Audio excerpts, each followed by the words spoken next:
Tonight's speaker is Audrey Compton. She's a More Meadows member and has been for a very long time.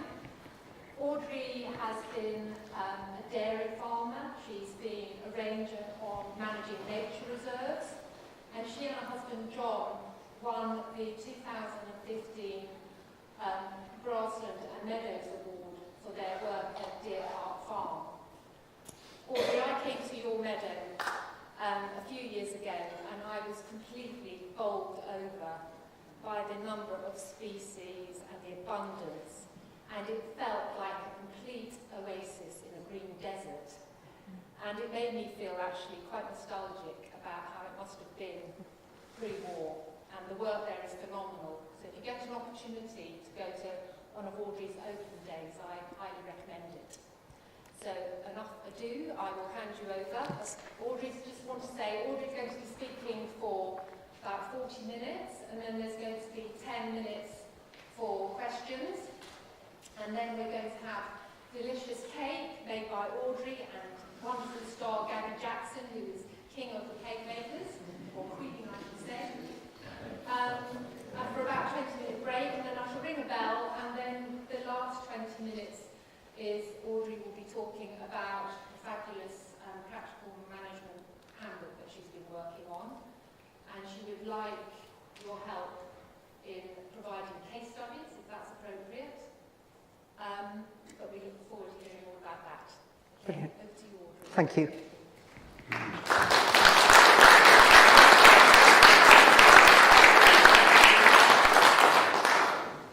Okay, it's lovely to see you all here tonight.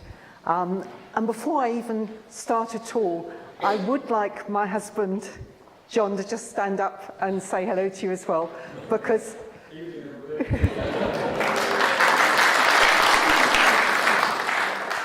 Deer Park Farm is very much a combined operation.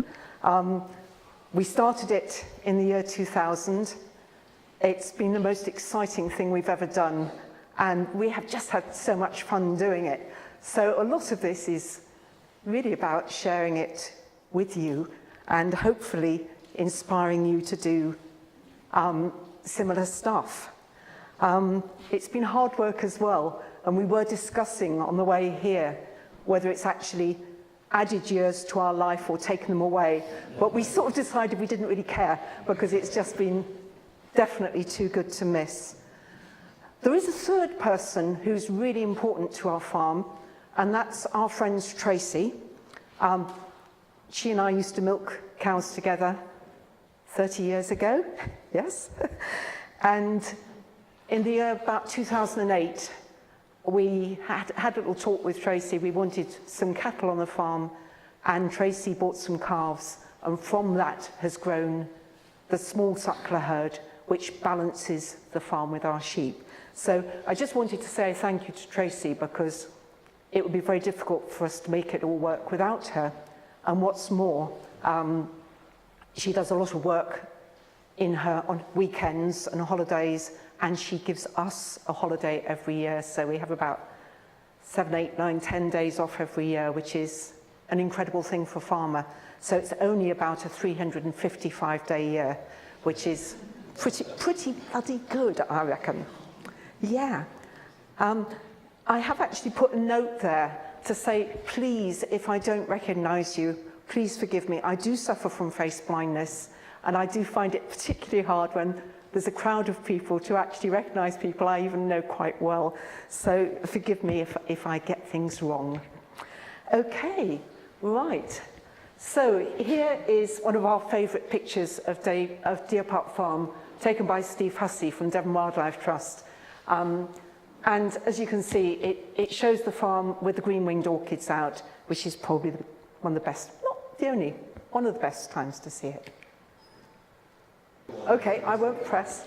I can talk on. We can look at the pictures in a minute when it all recovers, which I know it will.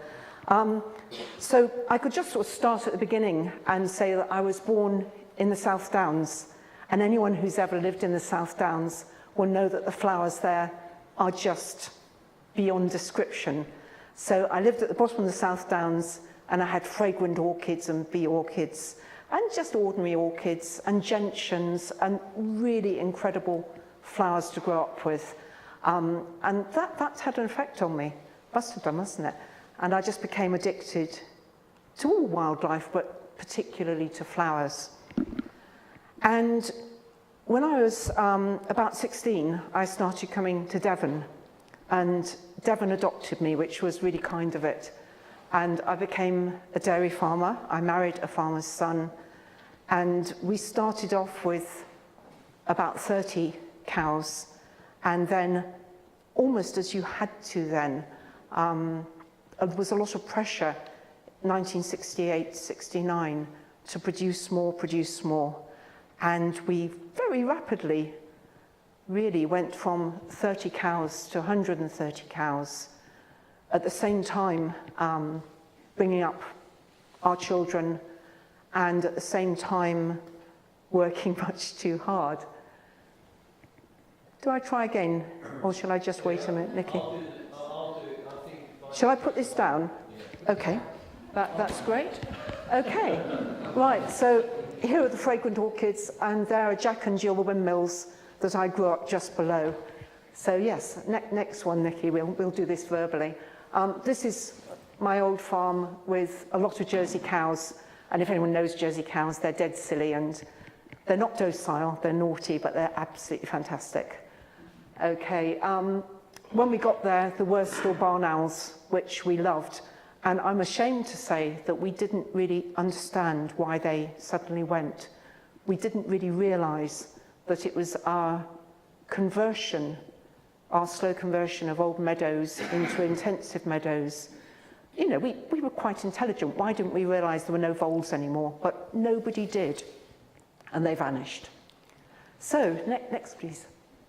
Yeah, just a picture of me many moons ago with my beloved cows. Just so that we get a handle on just how intensive life was then.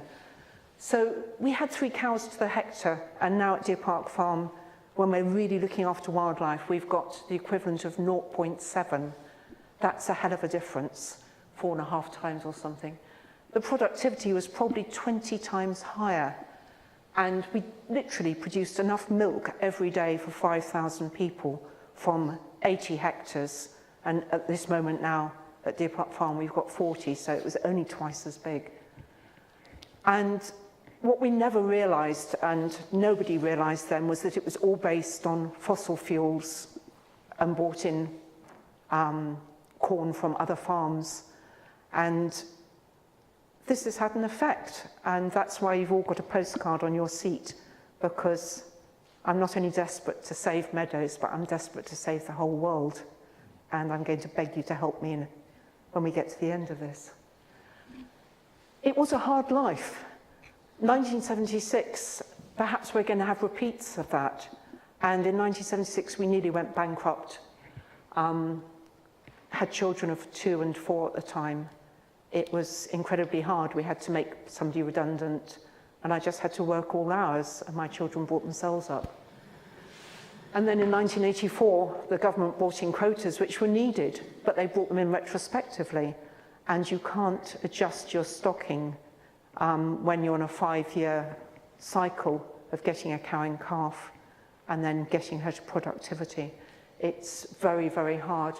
And then we had what people called mad cow disease, another great stress, and perhaps not surprisingly, in 1990, our marriage failed. So we go on to the next slide very quickly. We stayed friends, and so I milked my way through a 3-year course at Seal Hayne, which was absolutely brilliant and totally inspired me. Very sad it's not as it used to be, but it was fantastic. So I was really lucky, and the day after I finished my finals, I started working for Team British District Council as a ranger, first on a short contract and then as a senior ranger, and had a fantastic time. We had lots and lots of different habitats, lots of different sorts of grasslands, as well as woodlands and many other habitats. The left-hand one is already common, full of ant hills in that picture, fantastic limestone grassland. It's near Pen. If you can ever go and visit it, do. It's brilliant for invertebrates as well as flowering plants. And just a picture out of my archives of Hackney Marshes. I hope it is Shan, I think it is, just to show that we had lots of marshy grassland as well, which I learned a bit about as well, particularly from Shan. Okay. Worked with volunteers. Having come from a farm, I realised that probably I've been really lonely for years, and working with volunteers and other rangers made it a really, really good job. I thoroughly enjoyed it. So lots of habitat management, lots of bracken cutting and scrub bashing on Orley Common. So John and I had been together for a few years by the time the year 2000 came, and we thought we'd just like a couple of little fields that we could have a bit of fun with wildlife. And then Deer Park Farm came on the market, and we walked around it. This is a view of it from the village, actually. So the ridiculously steep stuff is ours over there. And we went to see it in April, and there was nothing much to show us that the meadows would be any good, but we walked along the brook through the ancient woodland, and we literally looked at each other and we said, what is this farm worth? And all we could come up with was a penny for a wood anemone and twopence for a mochatel. And we didn't have time to count them, so in the end we just offered every penny we had and a lot that we didn't have, and we managed to persuade the owners not to put it in lots in auction, and we bought the lot. Okay. At the time we bought it, I was actually walking from Sussex, my home, to Devon to celebrate my 50th birthday. And it was really bizarre because I didn't want a mobile phone, but my son said, Mum, you've got to take a mobile phone with you. And so under pressure I did, but in fact it was incredibly useful because John and I, as I walked, could discuss how much we could offer and where we could borrow the money from. So it was pretty important, that mobile phone. Right, okay, here's a map which I don't have a pointer for. You can use the pointer, just press the Uh-huh. button, it's got the Okay, let's try. Okay, yes, how exciting. These green fields, bright green, were fields which the previous owners had planted up with cut flowers, or these bits here, this bit and this bit, with Christmas trees. And these bits over here are hayfields, the levelest but highest fields on the farm. They've got about 1.5 inches of soil in them, so not deeply fertile. They'd had a barley crop taken off them. So basically, the yellow and the green fields are the most damaged fields on the farm, and they're the ones that we've had to work at a bit to try to restore. In the middle, we have Devon Wildlife Trust's Middle Park Ruggerden Reserve, which used to be part of the farm, and in fact, the whole of this used to be part of this Ruggerden farm here, a beautiful farm with an old Devon longhouse. So that's worth a lot more than all of our fields and our funny little house that we live in, but we actually wanted the fields. flat there, it's not very, very flat. It's not quite as flat as it looks. This field is so steep that we've allowed it to become woodland now, and it's actually 1/3 bigger than it shows on a map, simply because of its steepness. And I remember the first time we walked up it, we had to actually hang on to the fence to be able to get to the top. Yeah, okay. Right, we bought the sheep that came with the farm and we moved in. We didn't have any stock-proof fields, which made it quite a challenge finding the sheep. And we had to put electric fences around our boundaries because some of the neighbours had got quite cross about what the sheep had been doing. I will say that the previous farmer had been very ill, his wife had died, so they had had horrendous problems. But it did mean that we took over a farm that was in a pretty bad state. Yeah, I'd been a milkmaid, if you like, and I had to very quickly learn how to turn into a shepherd. Okay, that's a sort of aerial view. We're very lucky. We've got big buildings for the size of the farm, and that's been very important because it does allow us to bring our animals in during the winter months. And you can see that John very quickly put some tunnels up so that we could grow lots of fruit and vegetables and be fairly self-sufficient. So yes, it was quite interesting with both of us having full-time jobs, and it was genuinely difficult finding the sheep because they could be in any one of 6 fields. But I usually found them, and they were usually in our fields, not somebody else's. And it was incredibly exciting the first year when we suddenly realised that the farm had exceptional wildlife, which we hadn't really expected. We renegotiated our Dartmoor environmentally sensitive area scheme so that we could get lots of grant money to put fences up and lay hedges. And we made restoration plans, and we worked hard. Just after we moved in, Footmouth started, and literally my hairs still stand up on end looking at that picture. It's only a picture I found, but it was such a horrible, horrible, horrible time. And because of the slaughter that was going on around us, we actually decided not to buy any suckler cows, which had been our original plan. And so we carried on just with sheep for the first 7 years. This here, these are Christmas trees. So it's showing those fields which were covered in Christmas trees. And before the first Christmas, we had them out. And we sold what we could, and we burnt all the wiggly-waggly ones. And this was obviously one of the fields that had been planted up with daffodils. And it still looks pretty daffodilly in the spring. But to our amazement, with fairly gentle management, it now has about 65 different species growing in it, as well as the daffodils, which is great. Just wanted to look at the other habitats. The brook is really important part of the farm, and it actually goes along our boundary for almost, well, about a mile. It's a fantastic little brook. It goes into the Team just below the farm, and we've got otters and all sorts of wonderful wildlife there which use it as a corridor. Whoops. It's all right, no, don't worry. The other picture is just a typical hedge, and it's not a particularly good picture, but we do have 3 miles of them, and John has personally laid a hell of a lot of that and has done an incredible amount of fencing as well.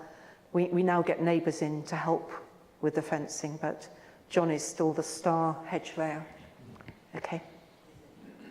We had just 1 pond when we came, and now we've got 5. John found that he could dig them out quite easily with the 4-end loader on the loader tractor, so we've got some nice small ponds which suit all sorts of different wildlife.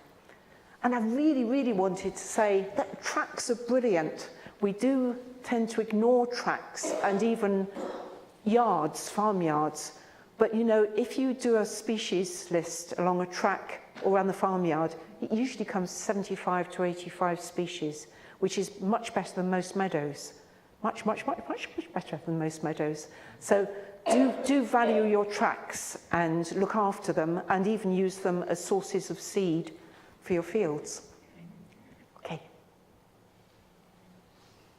Next one.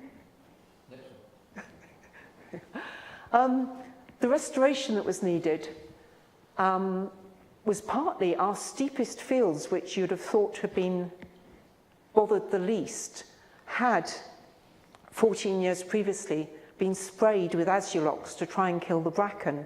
Well, azulox isn't very damaging to other species except for only ferns and docks. So that didn't do a hell of a lot of damage in itself, but the little bit of superphosphate that was spread with it did do damage. And we feel now, many years later, that it did most damage to the fungus on the grassland. And that's quite interesting, because some of the books say that it doesn't. But we know that the fields that that helicopter couldn't access, and that is the helicopter, the fields that it couldn't access have had good fungi right from the day we arrived at the farm. but the fields that it did spread on have very, very slowly recovered with time. Okay, I think I've probably dealt with that, yeah? Oh yes, just a little bit of fertiliser that was shoved on with the auctioneer's blessing to make the fields look a bit green because they'd sell better. And that took about 10 years to actually lose its effect as well. Okay, reintroducing meadow species. I'd feel a bit of a fraud sometimes because we've got a farm with 24 fields and many of them are species rich. And that does mean that quite a lot of the fields have either almost regenerated themselves with the right sort of gentle management because they have seed banks. And when you get a bit of poaching, which is often a good thing, then seeds in that seed bank can germinate and species can come back. And also animals do hold seeds in their guts, and when you move them from one field to the other, just in the normal way of they finish this field, they go to the next, they actually take live seeds which will germinate in their guts with them. And some species survive better than others, but I think it's been quite an important way in which our fields have restored. In the fields that have been ploughed, it's been a little bit harder, and we have spread seeds by hand, usually just spreading them on bare ground or taking some green hay around. But we've probably done less of that than a lot of you have done. Okay, Nikki. Restoring grasslands is really hard because if they've been let go, they've nearly always got scrub in them. And it's very tempting to get that scrub out and get some meadow flowers in. But I honestly do feel that scrub is really, really important in its own right. And I think if you've got grasslands, try and find some space for it, whether it's letting your hedges grow up or letting your hedges grow out a bit and making sure you've got different species there. I think that's quite important. And we've also, right from the start, had this very, very chaotic sort of let a field seed 1 year in 6. And of course, it just doesn't always happen because if you have drought, then your animal welfare has to actually override the system. And it can get quite confusing. And I would say that we're often quite confused. One thing that is quite annoying is satisfying the basic payment scheme, which gives us about 6,500 a year, and is really important because that's usually more than our profit. So it stops us from making a loss. But I don't know if anyone else in the audience has been bullied by the RPA about where their scrub is. We most certainly have. And scrub, which is really good for wildlife, we've sometimes had to take out against our better judgment. Okay. Right, it's quite a nice view of the farm. It's quite an old picture. It shows some of the old sheep we took over when we came, which were Suffolks, and some of the shorter-eared ones, which are white-faced Dartmoor crosses. So we still crossed our sheep because they were hefted, and they knew the farm, and they had been born with this mineral balance that there is on the farm. We didn't want to buy in pedigree, this is or that, so we just bred them over to what we wanted. And we've ended up with white-faced Dartmoors crossed with a Llyn, which is a North Welsh, very hardy sheep. It's a tough old farm, it's north-facing on every field, north, northeast, northwest, and you've got to be tough to live here. That's one of our apprentice shepherds, that's Lola, one of our granddaughters, helping with the sheep. And that, sorry, yeah, looking across to one of the steeper fields. Yeah, can you see cattle just at the top of that steep field? Some of you would have been in that one when we've had insect days with John Walters.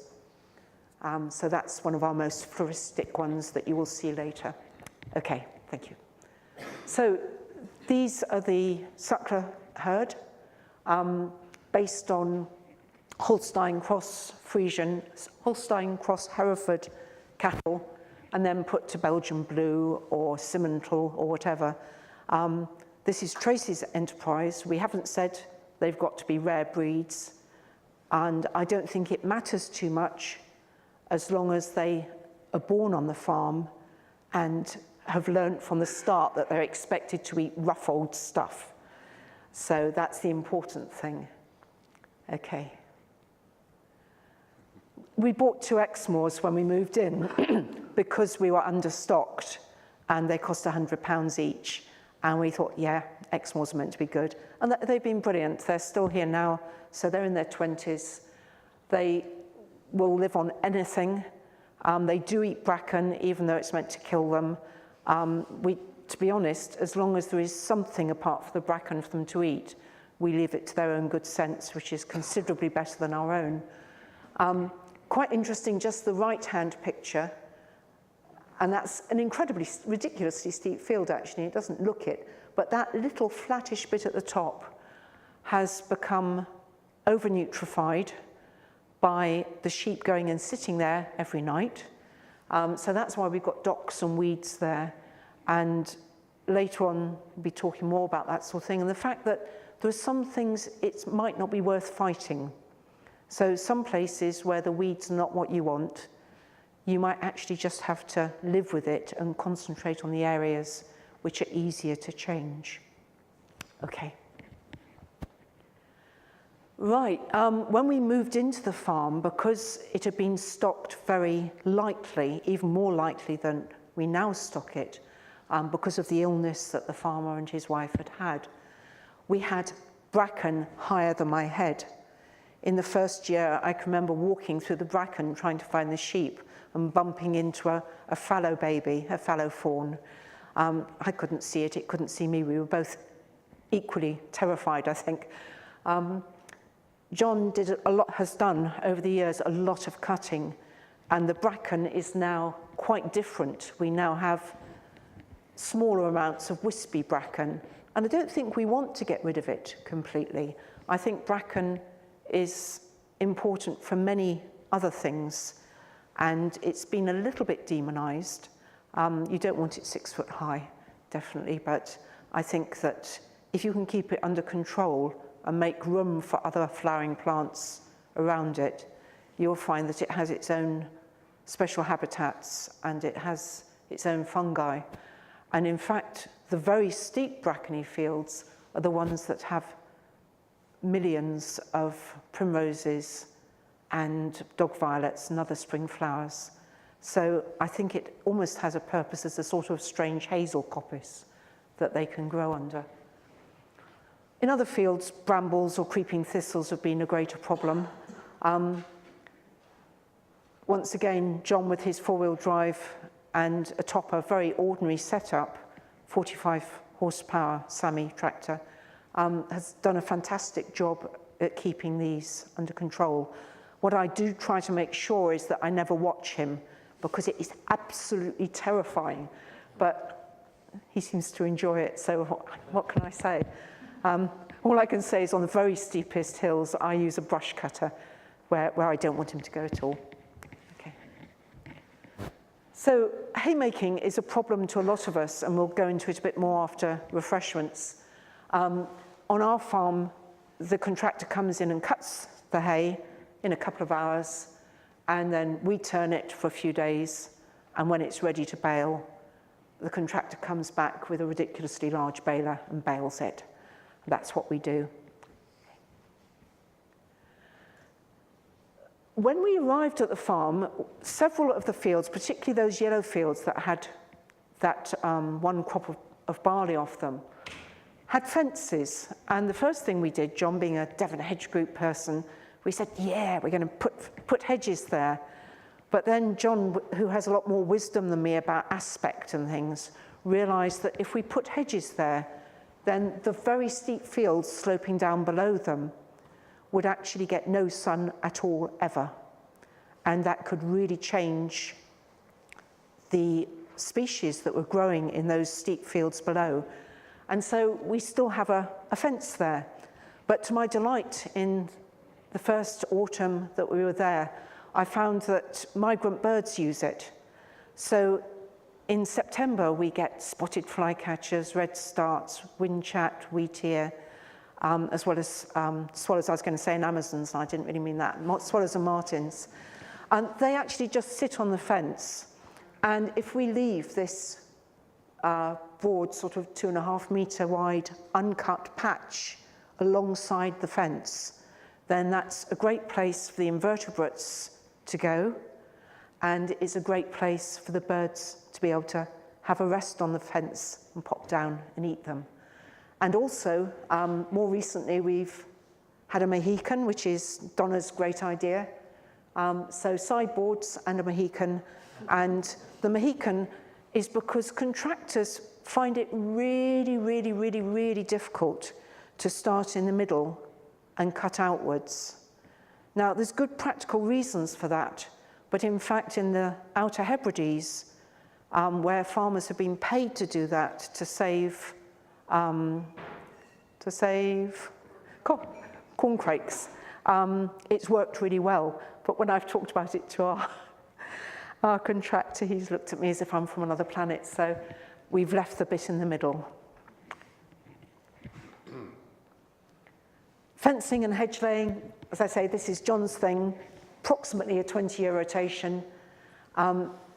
We've got quite a few mature trees, but John always leaves a few more young trees, and especially now that we're going to be losing probably a lot of our ash, we're particularly leaving field maples and oaks and other species.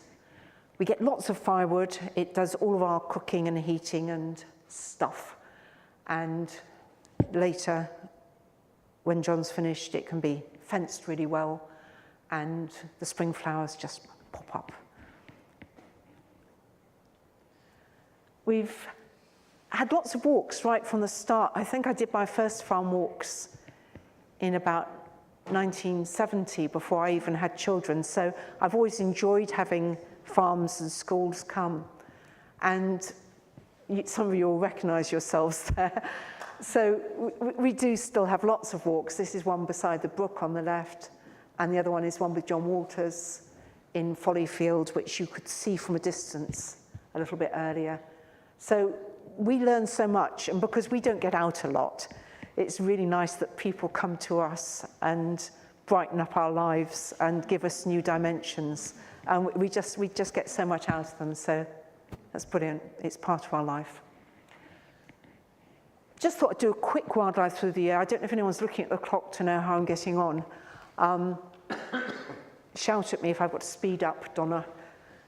We've got fantastic ancient woodland indicators along the brook and through most of our woodlands, including lovely things like toothwort, which is a parasite on hazel and elm, and which we call romantically dirty dentures. And it just pops up like magic at more or less from now onwards, and it just depends on the year when it chooses to come up. But yeah, lots of lovely things. Just because I don't take many good pictures, and I was quite proud of that grass snake, and I do rather love them. So that's the sort of thing you get around the edges, and this lovely range of flowers, which is different for each field. So we're very lucky to, at the bottom of the field, of the farm, going down to the brook, to have some literally culm measures, which aren't very common in our area. And most of our very steep fields are more neutral grasslands, but some of them don't do that, don't know that, they haven't read the books, and that some of them think they're calcareous, which makes it even more exciting. Yeah. Just a collage quickly. Rest harrow at the top, because I love rest harrow, and I just like the idea of somebody just stopping doing their harrowing and having a break. Meadowsweet, which I also love, but which has got quite bossy and is one of the species we're having to manage a bit. And heath-spotted orchid, just because you may get millions of them on your farm, but that's an orchid that we only ever get about 3 a year of. So that's our Pinup Girl, if you like. I always think they look a bit like those frilly knickers that used to be worn at Wimbledon in the old days, before people wore God knows what. Yeah, okay. Tufted hair grass is one of the culmy species, which I really like, but is a difficult thing. You've got to control it. Sheep can't eat it at all. It would cut their mouths. It's incredibly sharp and rough. So we do have to keep it cut. We have to top it to stop it from getting too bossy. Common milkwort, which isn't common anymore. It's less common than I think than the chalk milkwort. And the autumn ladies' tresses, which we haven't seen for quite a few years, and we only see if conditions are just right in the summer. We hope it will come back one day. Okay. Yeah, some of my really rubbish bird pictures, but I had to shove them in anyway. The right-hand one isn't mine. It's actually our friend Fraser's, who puts stealth cameras around the farm and delights us with what goes on when we're in bed. I don't think we were in bed with this when this one was taken, but a lot of them are after dark pictures. At the top are stock doves, which I particularly like, and I think we tend to forget about. And I'm always delighted that they visit our farm every day through the breeding season. And that very blurry picture is a female cell bunting, which we were very chuffed to find came back to us last year after 25 years having gone missing. And the reason they went missing was because the combine harvesters got so big that they couldn't get up our lanes. And so all the farms in our little ecosystem had to give up growing their occasional field of corn. They had to buy in straw, and the cell buntings and the yellow hammers lost their stubble for the winter. And the only reason we've got them back is because we've been buying millet and rapeseed, and they love it. And we're feeding it on a ridiculously big bird table. We don't do anything by halves. John made one about this big, and they come, it's only a few feet from the house. So it's surprising we get any work done, because we're often enjoying watching the bullfinches and the cell buntings there. Okay. Another of Fraser's stealth camera pictures, we've got hundreds of them, and I just had to choose a couple. So this was just a roadkill, and he pegged it out and got this dramatic picture of two buzzards having a fight over it. Okay, some summer invertebrates. So obviously the invertebrates become more numerous as the year goes on. And one that we particularly like is the Woof Spider here. And this is the only spider that I've ever held in my hand and felt the weight of it. It's like having a small marble in your hand. And so I get very excited about these things. But it's beautiful, and it has a fantastic web. But it will only grow in places which are probably undergrazed. So probably the balance isn't the best for your wildflower species, but it is best for the wasp spider. And so I suppose our theory is that we can undergraze some fields each year and hopefully keep the wasp spiders, who float around when they're much smaller and just arrive. And perhaps we don't get too precious about having the same management every year. The management is often quite different from year to year. And I just put in the Mother Shipton moth because I think it's rather nice, and you can see Mother Shipton with her big nose there. So it's a lovely day flying moth. Okay. The great green bush crickets, I had to enlarge this a bit. And you'll know that they are sort of 4.5 inches long or something ridiculous. And the female with her ovipositor is even longer. So they're just good value, and everybody loves coming in August and finding them. And I felt that fleabane is an underappreciated flower. It grows really well in our more acid, marshy, culmy grasslands. And it's just an incredible nectar and pollen flower, and we get wonderful butterflies on them. Okay. A couple of pictures from John Walters, who's been an enormous help to us. He's done a survey for us, and he's also come every year for 4 or 5 years doing our annual insect day, when we have a morning and an afternoon session, and pack as many people through as we can, so that as many people as possible get a chance to actually see John and work with him and hear what he has to say, because he's brilliant.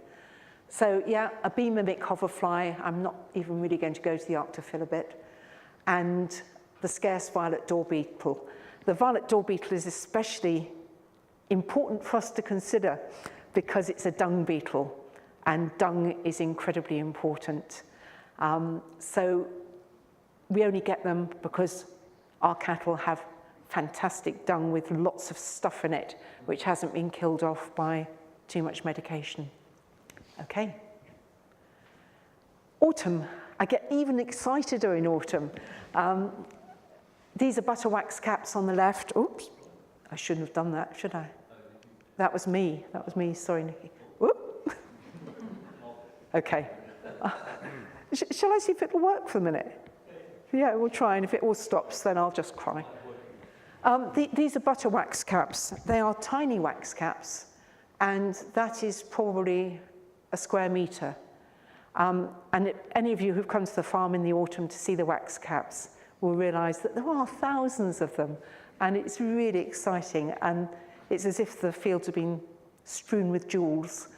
These are massive wax caps. They're as big as my hand, and they're crimson ones, relatively rare, and they just pop up in the same place almost every year, but not last year, not 2018, when the drought obviously upset them. Okay, let's see if that, yes. So, lemon wax caps, golden spindles, and ballerinas, and the ballerinas always excite us and excite everybody else as well. They were a BAP species, and when people really looked, they found that actually there were more than was thought, which is great because they're good fun. This is the only thing that really did well this year was our Blownetts. I don't know if any of you have eaten Blownetts. These are wood Blownetts. They're incredible, beautiful purple fungi, and they're quite big as my fist. And we had 4 circles, almost perfect circles with about 100 in each, and quite a few partial circles as well. So we just thought they were quite exciting. And that's just your average basket full of wax caps and other strange things on the side. So there's a whole community of grassland fungi which are known by nerds as chegs. And I'm not even going to go there because otherwise you'll all fall asleep. So chegs are great fun, and if you want to, come in the autumn and we'll talk cheg. Now, this looks like a flat field with a lot of people leaning forward. But in fact, this was 4 weeks ago when Devon Wildlife Trust volunteers and the Greater Horseshoe Bat Project got together for about the 4th year running, I think, to lay one of our hedges.